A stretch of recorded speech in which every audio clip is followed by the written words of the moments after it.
তবে police versus ভারতীয় জনতা party হয়েছে। শুধু হাওড়াতে কিছুটা আইএসএফ সিপিএম লড়ার চেষ্টা করেছে, পারেনি খুব একটা। বাকি সর্বত্রই হাওড়াতেও বিজেপি লড়েছে, মূলত হিন্দু এলাকাতে। আর বাকি জায়গায় ভারতীয় জনতা পার্টির কর্মীরা লড়াই করেছেন এবং বুথগুলো লুট করতে পারেনি। তবে যে কায়দাতে পুলিশ গতকাল বিকাল থেকে ভারতীয় জনতা পার্টির পোলিং এজেন্টদেরকে গ্রেপ্তার করা, ভয় দেখানো, চমকানো, থানায় বসিয়ে রাখা। মেদিনীপুরে তো আমাদের রাজ্য কমিটির সদস্য ধীমান কোলে অ্যারেস্ট হয়েছে, মিথ্যা মামলায় ফরওয়ার্ড করেছে। 25 জনের বেশি পোলিং এজেন্টকে গ্রেপ্তার করেছে। ওখানে ধৃতিমান বলে একটা ভাইপোর চাকর আছে, ওই করেছে। আর রুদ্রাংশু বেরা দাঁতনের নেতাকে রিমান্ডে নিয়ে চেয়েছে 5 দিনের জন্য, ও স্ত্রী হাইকোর্টে রিটও করেছে। ঠিক একইভাবে একজন আদিবাসী প্রার্থী রাহুল লোহার, তার গাড়ি ভাঙা হয়েছে, তার সঙ্গে থাকা লোকেদের উপর আক্রমণ করা হয়েছে এবং কিভাবে সন্ত্রস্ত করা হয়েছে তারপরেও আমরা রিপোর্ট নিচ্ছি। গত 4টি উপনির্বাচনে তৃণমূল যে ব্যাপকভাবে হিন্দু ভোটারদের আটকে ছিল, এবারে আংশিকভাবে হয়তো সফল হয়েছে, কিন্তু ওই একই কায়দায় রানাঘাট, বাগদা, রায়গঞ্জের মতো সম্পূর্ণ হিন্দু ভোটকে আটকাতে পারেনি।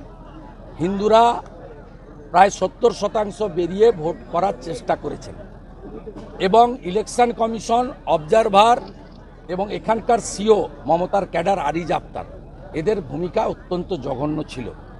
ক্ষেত্রে ক্ষেত্রে সেন্ট্রাল ফোর্সের ভূমিকা ভালো ছিল, বিশেষ করে তালডাংরা এবং মেদিনীপুরে, কিছুটা নৈহাটিতে। কিন্তু সেন্ট্রাল ফোর্সের ভূমিকা আমরা দেখতে পাইনি সিতাইতে, হাড়োয়াতে, মাদারিহাটে। তাই সামগ্রিকভাবে এই জানকারিগুলো, ইনফরমেশনগুলো আমি আপনাদের দিচ্ছি, কিন্তু আসল নির্বাচনটা 26-এ হবে এবং 26-এর নির্বাচনে আমাদের রাষ্ট্রবাদী এবং সনাতনীদের কাছে গণতন্ত্রের ডু অর ডাই, আমরা সেটা করে দেখাবো। আপনি যে অভিযোগ করেছেন বাড়ি ঘিরে রাখার বা গৃহবন্দী করে রাখার, কমিশন জানাচ্ছে সেক্টর অফিসার গিয়েছিলেন, কিউআরটি গেছিল।